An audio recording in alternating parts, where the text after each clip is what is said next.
Tony, what did you see defensively in the second half? Yeah, I mean, I'll wait till we watch the film. One of the deals that we have with the team is,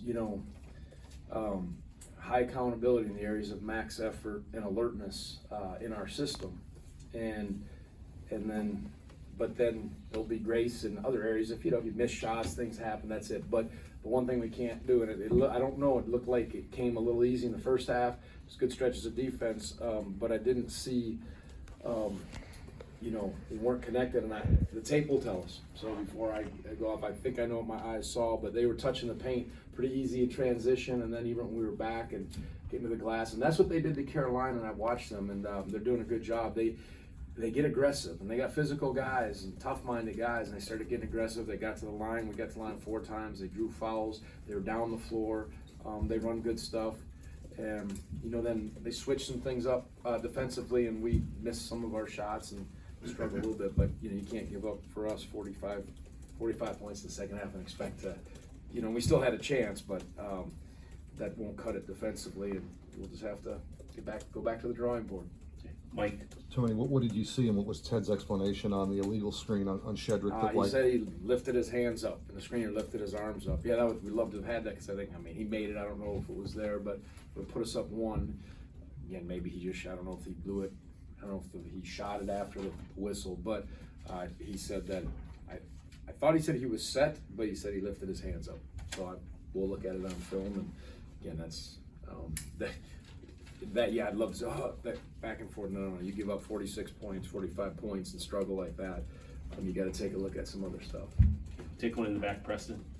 Yeah, you just talked about it, that foul there. It seemed like y'all kept bouncing back, and Isaac hit that 3 to tie it, obviously. Yep. Then just back-to-back calls kind of not going your way. Kind of seemed like maybe the momentum dipped a little after that. Yeah, sure, the game can come to those things, and but again, I'm not saying we shouldn't have been in that spot, because Pitt's good and they're tough, but I just didn't. It was too easy for them, and if it's too easy for an offensive team, you're not going to beat a good team. You say good teams will destroy poor execution, and that's what it felt like. Our defense wasn't executing well the way it has to be. First things first, you got to get back with all your might and stop the ball and keep it in front. And we just looked stretched, and again, the ball was at the rim in the paint, and you won't beat a lot of people if you do that consistently. Okay. Jeff. How would you assess the team's rebounding so far this season, particularly the bigs? Yeah, our guards out rebounded our bigs. I would look at it. It's got to be a group effort, but you got to go get them. This game not good. So that physical tough play is in the lane. It's on the glass. It's on the floor. It's just taking a stand defensively and doing it. And you can't shy away from that. And that's one thing Pitt. I told our guys before, we always talk about this is a blue collar game. This is a blue collar town. It's a blue collar team. We try to build our program that way at Virginia. But tonight it looked like the team that chance favors the aggressor, the more aggressive, tough-minded team, and definitely in the second half. We ran some really good action and got good looks and played a nice brand of basketball, some decent stops in the first half, but you have to sustain it. And I didn't think the start of the second half, the end of the first and start of the second, very opposite of our Georgia Tech game, allowed us to, we were kind of playing catch-up. Mike, and then we'll take these two. A big part of their success getting to the rim came when Shedrick was on the bench. I know you didn't have Kafaro tonight. Yeah. It felt like blue-collar game. That might have been a night For where sure. he could have helped. How big, though, was just not having the rim protection that maybe you're used to? Yeah, we need everyone for sure, and unfortunately we didn't have a physical player in Francisco, but I think we had a lot of breakdowns. Everyone did on the floor defensively, and I think that cost us. But certainly you need rim protection if you're gonna play as porous defense as we did in the second half. Maybe every now and then you can block a few shots and bother stuff, but it's got to happen before it gets in the lane that deep, and that was that was the issue. Okay, take one right here.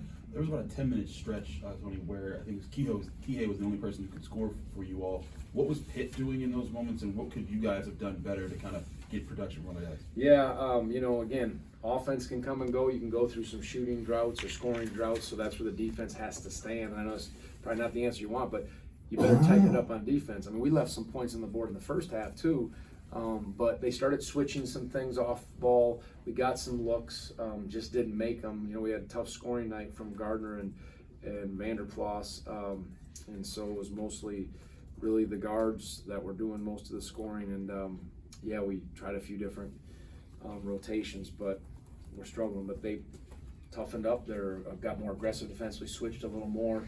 And then, you know, some of the ones that were dropping in the first half weren't in the second half, and then they just got whatever they wanted on the defensive end against us. Okay, we'll take two more. You all entered this game having won 12 straight against Pitt. After tonight, you know, do you see anything different in this Pitt team that you hadn't seen before? I'm happy for Jeff.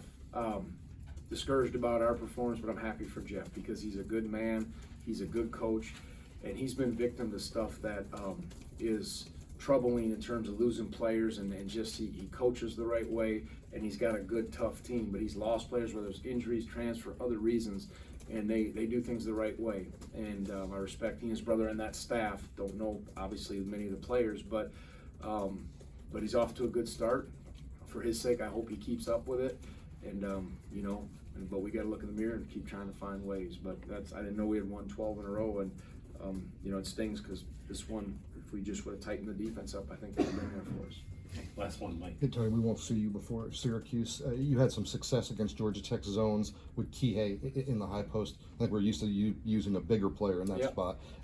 Does that help prepare you at all for this challenge? I mean, hopefully, Syracuse zone's a little unique and they're really good. We've used Kihei, I think, in the past against their zones, sometimes in there too, but you just have to have good attacks. But you better tighten up the defense or it won't matter. All right, thanks everyone. Love it.